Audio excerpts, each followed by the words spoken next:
Halo semuanya, aku Reni Fitria dari Universitas Nusantara PGRI Kediri. Program Pendidikan PGSD kelas 1B, NPM 23140600096. Di sini saya akan membuat video untuk memenuhi tugas mata kuliah konsep dasar IPS Sekolah Dasar. Di sini tentang Candi Ngetos. Gimana sih sejarahnya? Kalian mau tahu? Ikutin terus. Candi Ngetos terletak di Desa Ngetos, Kecamatan Ngetos, sekitar 17 km arah selatan Kota Nganjuk. Bangunannya terletak di tepi jalan beraspal antara Desa Kuncir dan Desa Ngetos. Menurut para ahli, berdasarkan bentuknya, candi ini dibuat pada abad ke-15, yaitu pada zaman Kerajaan Majapahit. Dan menurut perkiraan, candi tersebut dibuat sebagai tempat pemakaman Raja Hayam Wuruk dari Majapahit. Bangunan ini secara fisik sudah rusak, bahkan beberapa bagian sudah hilang, sehingga sukar sekali ditemukan bentuk aslinya. Berdasarkan arca yang ditemukan di candi ini, yaitu berupa arca Siwa dan arca Wisnu, dapat dikatakan bahwa Candi Ngetos bersifat Siwa Wisnu. Beberapa bagian candi kali ini akan dijelaskan oleh salah satu juru kuncinya, yaitu Pak Aris. Nah, ini kita belajar. Kita belajar 14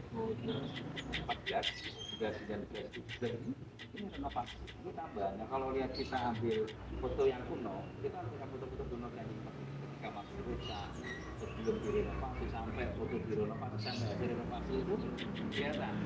Ini kita sosial. Tambah, tapi ada juga. Kiranya era modern. Ini dari dulu itu dari dinas BPCB ya, BPCB itu apa? Nampaknya sebagai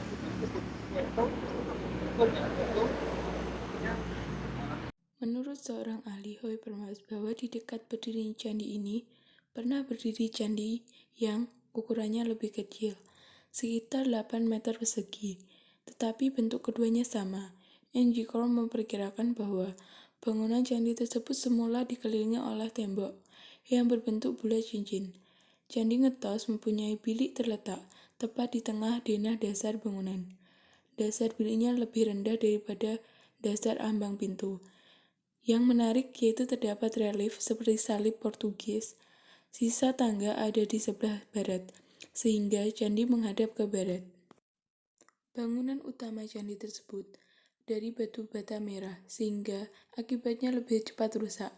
Atapnya diperkirakan terbuat dari kayu, sudah tidak ada lagi bekasnya.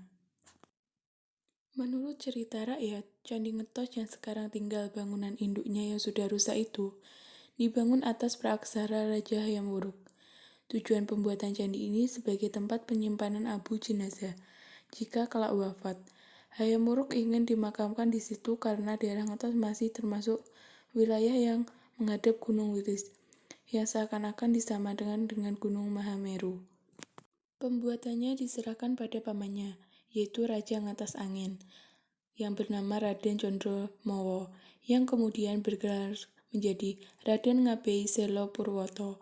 Raja ini mempunyai seorang patih bernama Raden Bagus Condrogeni, yang pusat kepatinya terletak di sebelah barat Ngatas Angin, kira-kira berjarak sekitar 15 km. Diceritakan bahwa Raden Ngabei Selo Purwoto mempunyai keponakan yang bernama Hayam Wuruk, yang menjadi raja di Majapahit. Raja Hayam Wuruk semasa hidupnya sering mengunjungi pamannya dan juga Candi Lor. Wasiatnya kemudian nanti ketika Hayam Wuruk wafat, jenazahnya dibakar dan abunya disimpan di Candi Ngetos. Namun bukan pada candi yang sekarang ini, melainkan pada candi yang sudah tidak ada lagi. Konon ceritanya di Ngetos dulu terdapat 2 buah candi yang bentuknya sama atau kembar, sehingga mereka dinamakan menjadi Candi Tajum. Hanya bedanya yang satu lebih besar dibanding lainnya. Selanjutnya diceritakan bahwa Raja Ngatas Angin, Ngabei Selo Purwoto mempunyai saudara di kerajaan Banter Angin Ledoyo, Blitar, bernama Prabu Klono Jatikusumo, yang kelas digantikan oleh Klono Joyoko. Raja-raja ini ditugaskan oleh Hayam Wuruk untuk membuat komplek perjandian. Raden Ngabis Selo Purwoto di komplek Ngatas Angin menugaskan Empu Sakti Suko, Empu Suko untuk membuat komplek perjandian di atas. Karena kesaktiannya membutuhkan waktu yang tidak terlalu lama, tugas tersebut dapat diselesaikan sesuai petunjuk.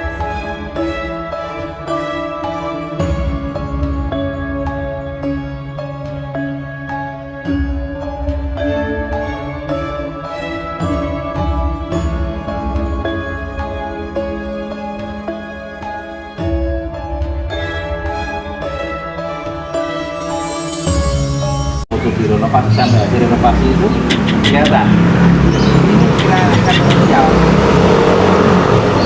Jadi kita tambah juga. Kiranya kira modern. Jadi dari dulu itu dari dinas BPCB ya, BPCB itu apa? Untuk nambah itu itu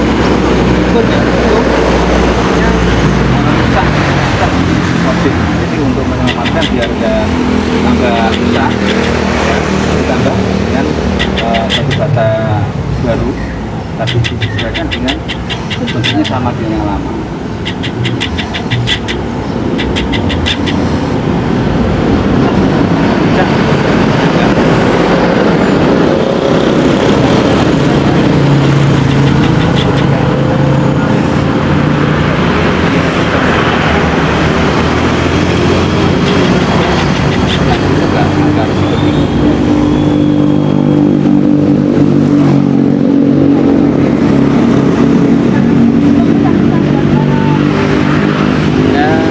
Jelas jasa kalau kita jasa pertama presiden kita pertama Insinyur Soekarno, jas merah, dan sekali kita melupakan sejarah. Kalau kita melupakan sejarah sama aja kita melupakan Ibu Pertiwi, melupakan yang melahirkan kita. Secara lahiriah kita dilahirkan orang tua seorang ibu, tapi secara langsung kita hidup di bumi NKRI. Kita harus jangan sampai melupakan kemerdekaan. Yang kemerdekaan itu siapa sih? Coba. Sebelum kemerdekaan itu siapa sih NKRI itu berdiri? Dulu kan masih ada kerajaan, ada Nusantara. Itu masa era kerajaan-kerajaan. Nah, kerajaan-kerajaan ini juga meninggalkan peninggalan sejarah-sejarah tempo dulu. Nah, ini jangan sampai dilupakan. Dan itu jangka panjang. Jangan sampai kita, kalau kita lupa, otomatis identitas kita akan hilang. Identitas negara kita akan hilang. Kebanggaan kita juga hilang. Dan akhirnya negara itu kalau hilang, ya gampang aja dijajah orang lain. Itu salah satu titipan dari Soekarno kepada penerus-penerus bangsa seperti kita ini. Ya semoga milenial penerusnya itu bisa memahami.